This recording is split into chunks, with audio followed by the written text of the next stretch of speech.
Good morning, everybody. How y'all living? It's another beautiful day that the Lord has gave us. Give thanks. Um, I've been talking about lately the elephant in the room. So this is going to be part 3 of it. First of all, let me say this.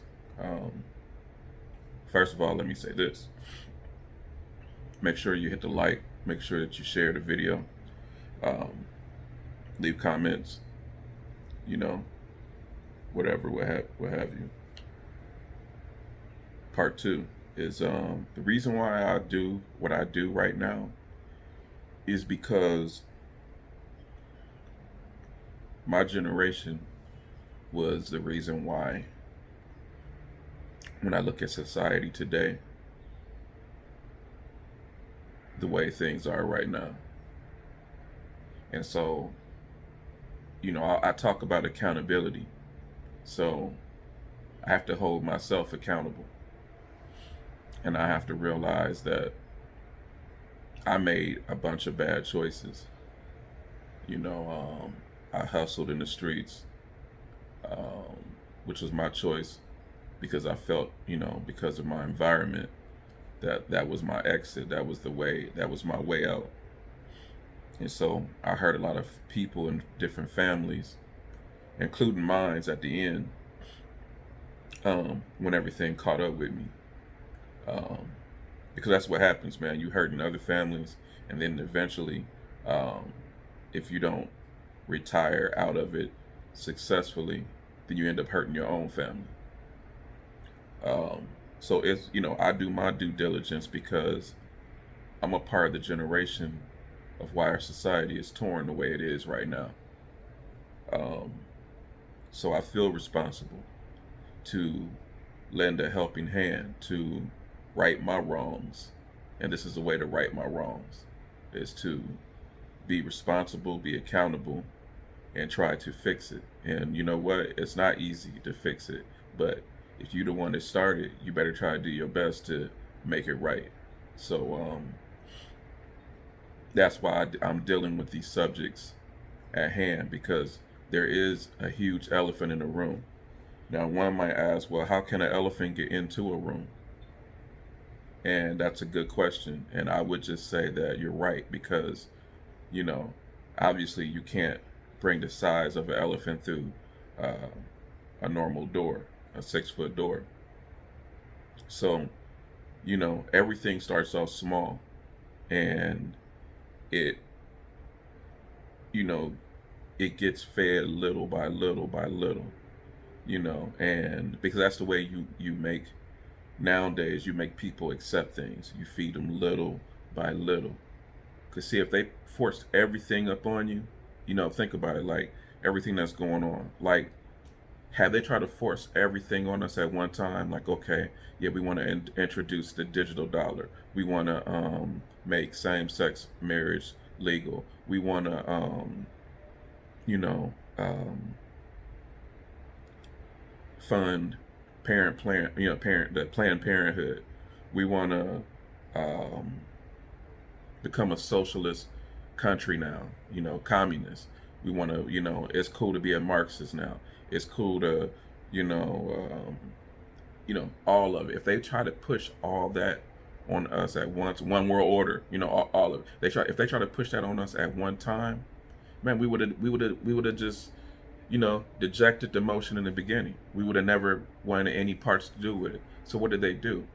They give you little by little, and they use individual, separate groups to give you little by little. So they just feed you little by little, and and the biggest thing is, the problem is that we end up being like, well, it doesn't affect me, so I'm cool. I'm good. It don't affect me. But it does affect you, and it affects everybody else around you, because you'll see it going around. You see it going on around you, but you'll just be like, that's how it is. We get so arrogant, and we'll say that, oh, it doesn't affect me. I'm good. I'm cool. I'm cool. It don't affect me. It ain't happened to me yet. So it's like, it doesn't become a problem until it affects you. And so, like, you're willing to put everything on the line until it affects you. The problem is that it's widespread now. So this is how the elephant grows in the room. It's fed little by little until everyone accepts it, and then eventually, when it's your turn, then you're going to accept it. That's the plot. That's the plan. That's where we at. All right. Now, I talked about oppression yesterday. I just want to piggyback on that a little bit because, a very good point was brought up to me because I honestly didn't explain it in full all the way I wanted to. Um, but I want to add to it real quick. I ain't gonna stay on that long. Is that we are oppressed mentally, and I'm talking about my people. We are oppressed mentally. So it's not all about the tangibles and things that we've earned, that we've went out and successfully achieved. We're oppressed mentally because we still hold our past, which is our people's past. I can't even say our past because we claim it as our past. We hold the people of our past present, and it's not going on anymore. So we still are blaming, other people for issues that's been, long gone in a sense, and that's why I say I'm not saying it never existed. I'm not saying that it's not a few bad people out here now because it is what it is. But once again, that's in every race, which I'm about to hit next. That's the next topic. But we're oppressed mentally, and we feel like we can't move ahead because we take something that happened in the past and we hold on to it now, and we try to give ourselves excuses today. So once again, we got to be accountable. We got to be accountable, and we got to make choices, wise choices. So that brings me to the next point, as I was speaking about. The problem I see right now is that, and what the world has done to us, is that they only focus on when a white person kills a black person, and then we get riled up, and we get turned up, and bad decisions are being made because of that. So my question I pose to you, and once again, I got thick skin, so hit the comments, what I'm saying, let me know what you think. But I want to talk about this. Are blacks racist? Because we want to talk about whites being racist. Are blacks racist? That's the question I pose to you. And I know we know the answer to it. And, so I'll go first. Of course, man. Of course we're racist. We're racist, against whites.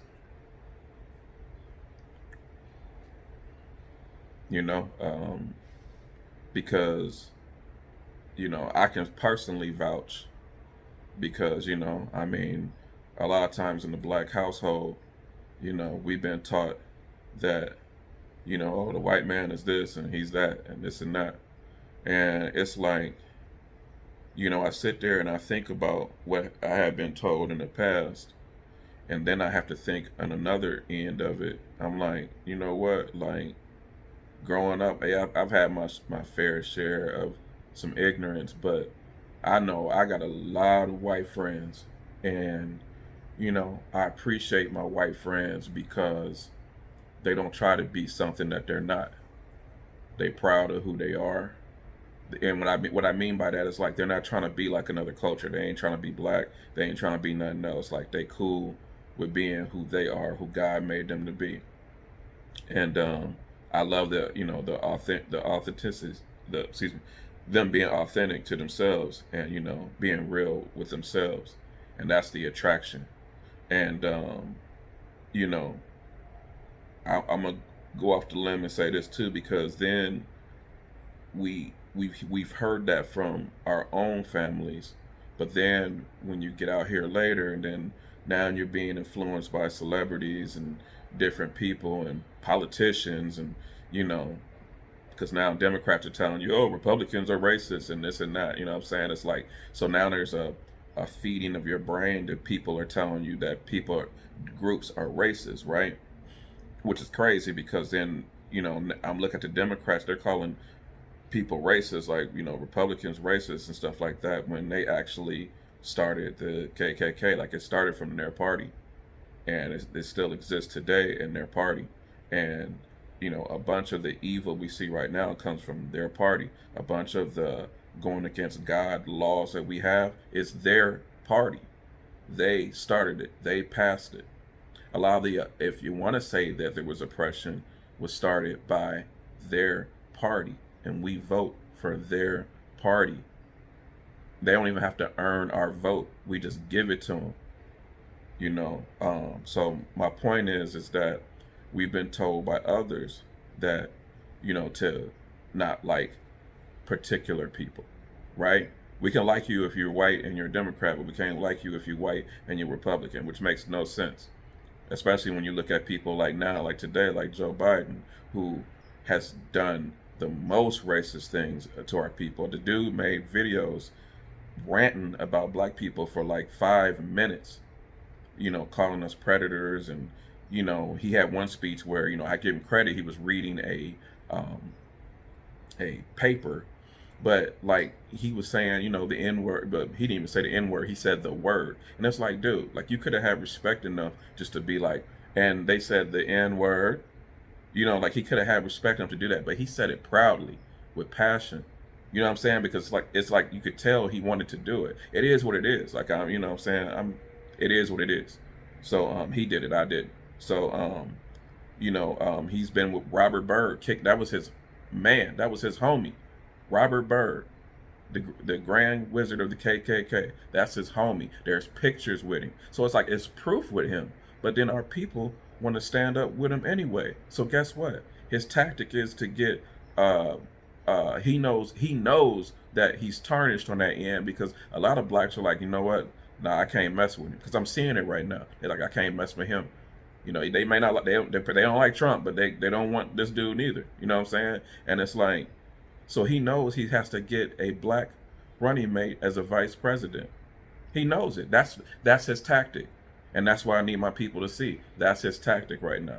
So anyway, moving on from that.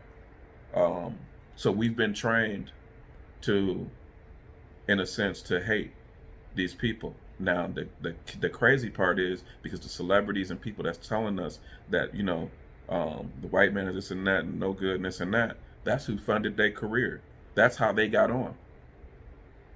Majority. I'm saying there's probably a few that slid through and that are independent, but at the same time, they still have to use someone, to, to get them out there to either, whether it's distribution, whatever they may need, they still need them. So it's like we need the people that we claim that's against us. Like, we need them. That's the crazy part. And I wish they would admit that. Like, you end up needing them. That's who put you on. So and my thing is that if they didn't want you to be here, if it still exists today, I mean, statistically, we're 19% of the population. 19%.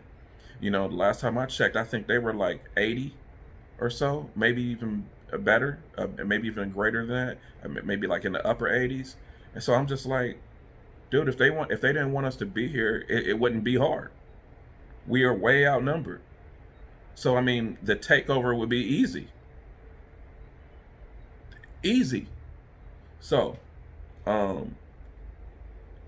that's an elephant in the room. That's a huge elephant in the room, and we gotta check ourselves, because no one's, man. It ain't like that. And I'm not saying it didn't used to exist. It is what it is. It did. But today, man, we're not oppressed. We're free, and we can do, what we want, and we can, and that goes along with mentally. We have the right to change our mind. You do have the right to change your mind. You do know that, right? Just because that, you came up a certain way and you were doing a certain thing, doesn't mean you can't change from that. It doesn't mean that you can't find fault in it and be like, you know what, I was doing this wrong. You know what I'm saying? Like, you don't gotta just continue to keep doing it. You could change your direction. You know what I'm saying? It's literally called repentance. You know what I'm saying? You can change from it. You have a right to change your mind.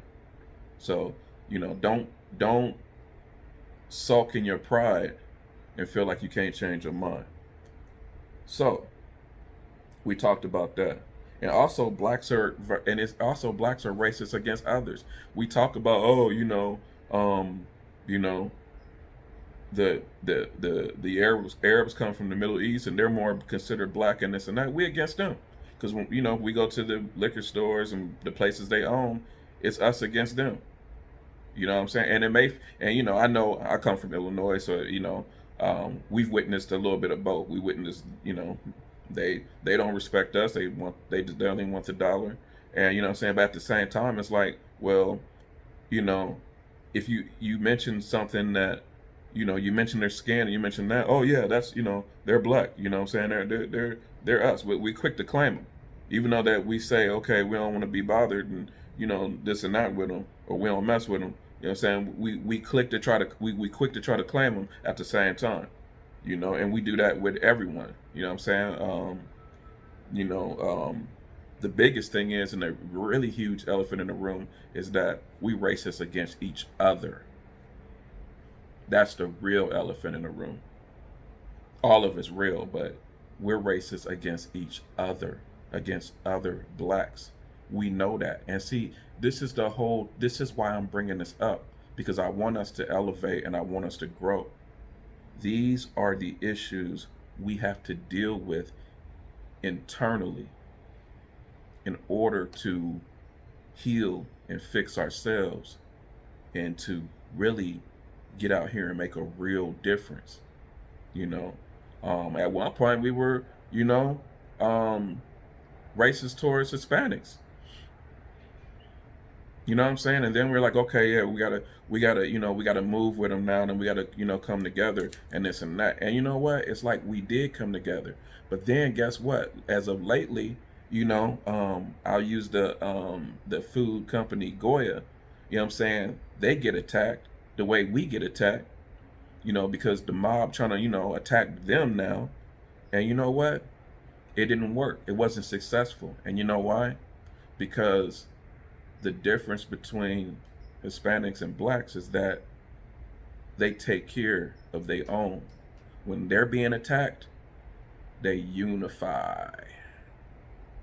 They put all their differences aside, because they have differences too with each other. But they put all that aside. They know how to put it all aside.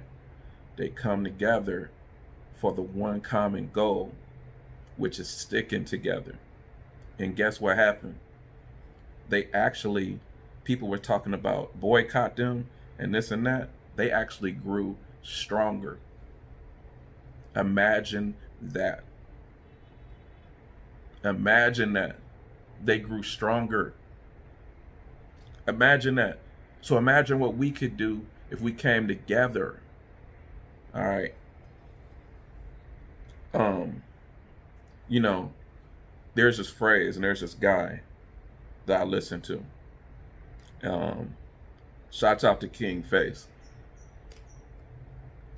We have these issues and we say, we don't like certain people because of this and this and that, and we got all these different excuses, and we overlook the main we overlook the most important problem because of people got us focusing on a problem that they want us to be tuned in on.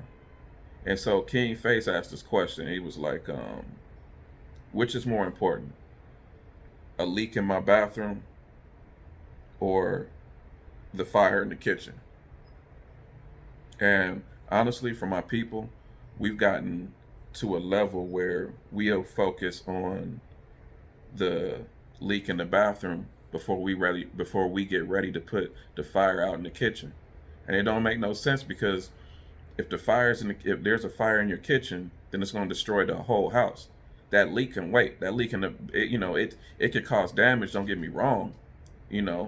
That's the point of this, is that it could cause damage, but majorly destroy? Nah. You can get to that leak. You got to put that fire out first. You know what I'm saying? So, and if you put that fire out, that fire, once you can start putting that fire, yeah, once you put that fire out, you can worry about that leak in the bathroom, and you can go handle that.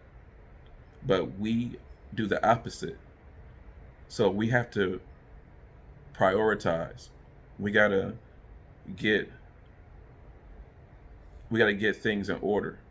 We gotta put things in the proper order, because right now it's not. And that's why, man, I wanted to do this series because it's it's a very important topic. I want our people to come up. I want everybody to unite, because here's the thing: you guys got good friends out there that's not the same pigmentation as you, and y'all done put them all down.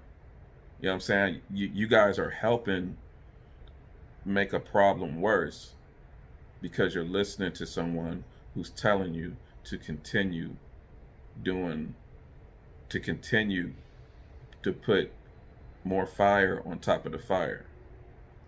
And so you dissing people and losing people who, which is kind of crazy because you're going to end up needing the people that you dissing. And the thing is that we are all God's people. There's one race, man, the human race. And this is what I'm trying to get us back to, man, the basics. You know what I'm saying? Look, things have been the way they were in the past, and people have paved the way for where we are today, so that we didn't have to go through what they went through. So I'm not saying that we forget it. I'm not. What I'm saying is that you don't blame the people who have nothing to do with it about it. And like, how are we going to collect from something that didn't happen to us? We don't even know who was responsible for, you know what I'm saying, doing to us what happened. I mean, they're long gone. They're dead. You know what I'm saying? Who they gonna pay? What families they gonna pay? And if that's the case, then we gotta pay. We gotta charge some black people too, because you do know, and most people probably don't know their history, that black people had slaves too. It's a well-known fact. Whites weren't the only ones that had slaves. As a matter of fact, everybody had slaves. Everybody. But we had slaves ourselves. You do know that's how we got here, right? You do know that slavery started from us. It was a business. We sold them to the white people. They didn't come over and just snatch us and grab us. That wasn't how it was done. It was a deal. It was a business deal. They sold our people to them. It was business, and they got mad. The black people got mad. The Africans got mad because we didn't need anymore. Like, we ain't want anymore, so we weren't buying them. We stopped buying them.